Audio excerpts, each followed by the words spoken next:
என்னாச்சு? எனக்கு உடம்பு சரியில்லை.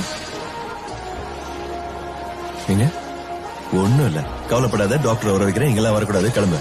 எதுவும் சாப்பிட பிடிக்க மாட்டேங்குது. யார் அந்த சமயக்காரன்? சரியா சமைக்க சொல்லுங்க. நாளையில இருந்து எந்த ப்ராப்ளம் இருக்காது. ஃபாத்திமா அம்மா வேகமா நடக்க கூடாதுன்னு சொல்லிருக்காங்க. சரி, ஒரு 4 நாள் பொறுமையா தான் நட. எனக்கு புளியும் மாங்காயும் சாப்பிடணும் போல இருக்கு.